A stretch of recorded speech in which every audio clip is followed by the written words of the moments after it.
ሰሞኑን በጎረቤት ሀገር ሱዳን አዲስ ክስተት ተስተውሏል። ይህም የሱዳን ስልጣነ መንግስት ከወታደራዊ ወደ ሲቪላዊ አስተዳደር የተሸጋገረበት አጋጣሚ ነው። ይህ ክስተት በሱዳናውያን ተስፋም ስጋትም የፈጠረ አጋጣሚ ሆኗል። በሱዳን ያሉት ለውጦችና የጦርነቱ ቀጣይ አቅጣጫዎች የሚመለከት ኢትዮ ሞኒተር ትንታኔው በዛሬ ዕለት አድርጎታል። ላይክ፣ ሼር እና ሰብስክራይብ እያደረጋችሁን አብራችሁን ቆዩም። አዲሱ የሱዳን ጠቅላይ ሚኒስትር ካሚል ኢድሪስ ባሳለፍነው ሳምንት መጨረሻ ቃለ መሐላ ፈጽመዋል። የሱዳን አዲሱ ጠቅላይ ሚኒስትር ካሚል ኢድሪስ በላዕላዊ ምክር ቤት መሪና በጦር ኃይሎች አዛዥ ጀነራል አብዱልፈታህ አልቡርሃን ፊት ቅዳሜ ዕለት ቃለ መሐላ ሲፈጽሙ በምስል ታይቷል። ካሚል ኢድሪስ አዲስ መንግስት ለመመስረት ምክክር ይጀምራሉ ተብሎ ይጠበቃል። ሰራዊቱ በጠቅላይ ሚኒስትሩ ውሳኔዎች ውስጥ ጣልቃ እንደማይገባ ቃል ገብቶላቸዋል። በዚህም ጀነራል አልቡርሃን ቀደም ሲል በላዕላዊ ምክር ቤት አባልነት በሚኒስቴር መስሪያ ቤቶች ላይ የነበራቸው የስልጣን ቁጥጥር እንደሰረዙ ታውቋል። ካሚል ኢድሪስ በአብዱልፈታህ አልቡርሃን ፊት ቆመው ጠቅላይ ሚኒስትር ሆነው ቃለ መሐላ ሲፈጽሙ አልቡርሃን በቃለ መሐላ ስነ ስርዓቱ ላይ የላዕላዊ ምክር ቤት ዋና ጸሐፊና የቀይ ባህር ክልል የፍትህ አካላት የበላይ ዳኛ ወክለው ተገኝቷል።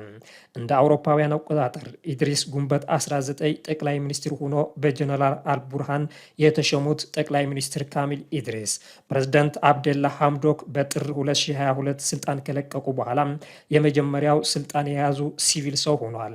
የሐምዶክ የሥራ መልቀቂያ በጥቅምት 25 2021 መፈንቅለ መንግስት በፈጠሩ ግጭቶች ምክንያት በፖለቲካ ኃይሎች መካከል ስምምነት መፈጠሩን ተከትሎ ነበር ተቀባይነት ያገኘው።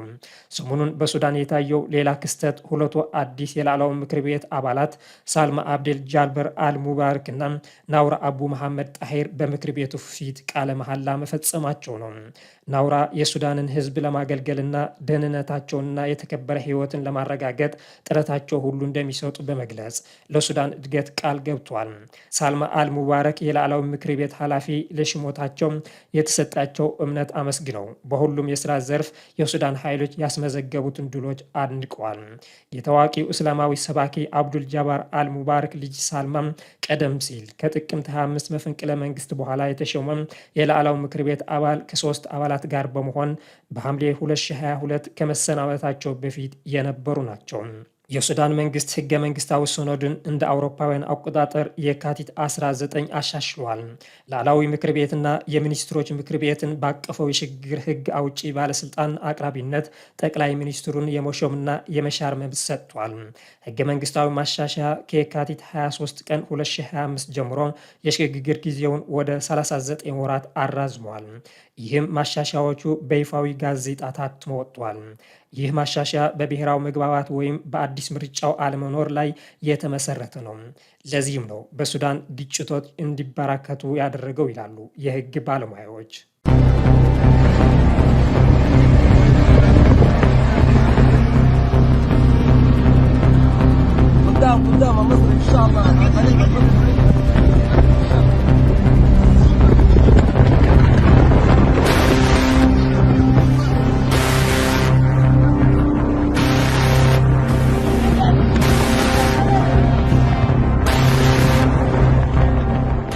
አዲሱ ጠቅላይ ሚኒስትር ካሚል ኢድሪስ በቃለ መሐላ ማግስታቸው የነበረው የሱዳን የሽግግር መንግስት እንዳፈረሱት ተሰምቷል።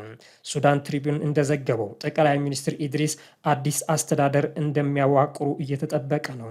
የሱዳን አዲስ የተሾሙት ጠቅላይ ሚኒስትር ካሚል ኢድሪስ መንግስትን በማፍረስ የሚኒስቴር መስሪያ ቤቶች ዋና ጸሐፊዎችና የበታች ጸሐፊዎች አዲስ አስተዳደር እስኪቋቋም ድረስ የመንግስት ስራ እንዲቀጥሉ ኃላፊነት መስጠታቸው ኦፊሴላዊ የዜና ወኪል ሱና ዘግቧል። ይህ የተሰማው እሁድ ምሽት በኢድሪስና በካቢናቸው መካከል የተደረገውን ስብሰባ ተከትሎ ነው። ጠቅላይ ሚኒስትሩ የነበረውን ካቢኔ ላደረገው ጥረት ማመስገናቸው ተገልጿል። ጠቅላይ ሚኒስትር ኢድሪስ መጪው ምዕራፍ ለግንባታና መልሶ ግንባታ ከፍተኛ ርብርብ እንደሚጠይቅ አሳስቧል።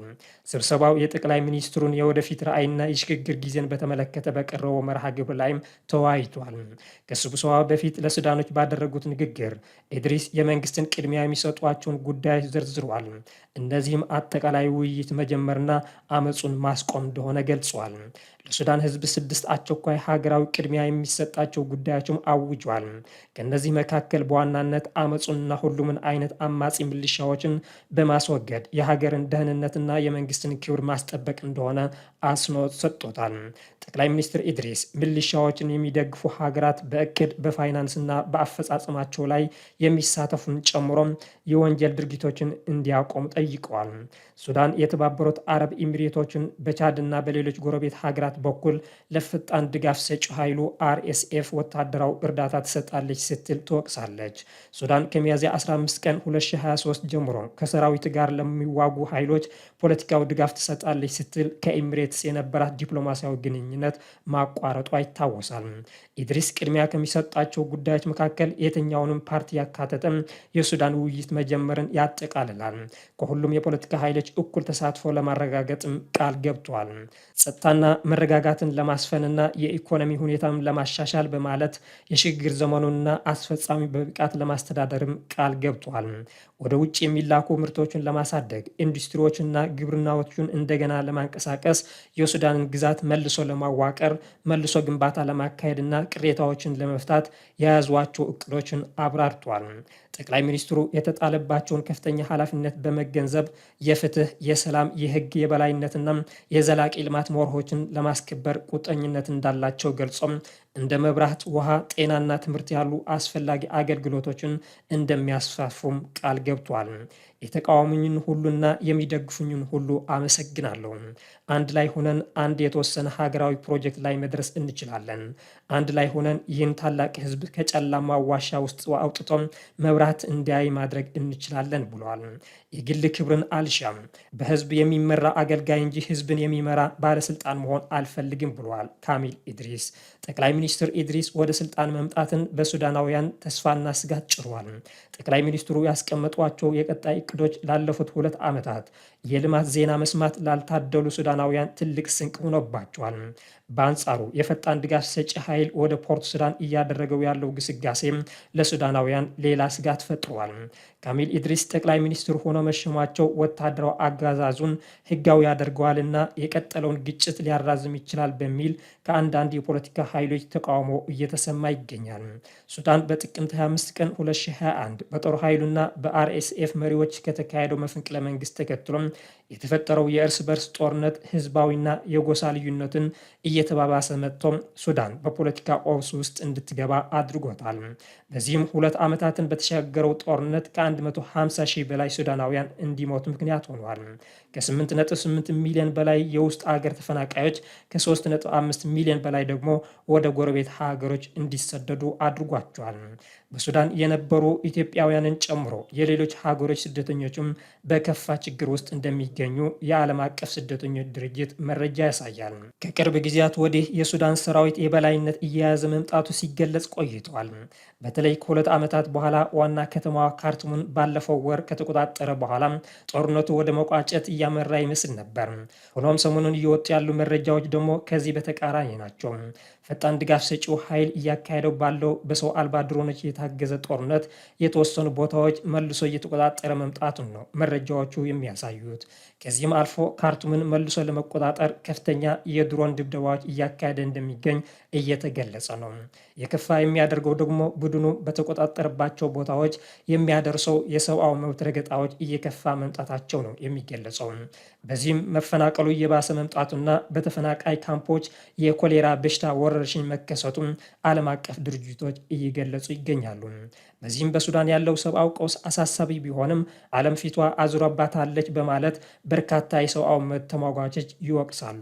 አሁን እነዚህ ሁሉ የሱዳን ዕዳዎች በአዲሱ ጠቅላይ ሚኒስትር ካሚል ኢድሪስ ትከሻ ወድቋል። ጠቅላይ ሚኒስትሩ የነበረውን ካቢኔ በማፍረስ ፈጣን እርምጃ ጀምሯል።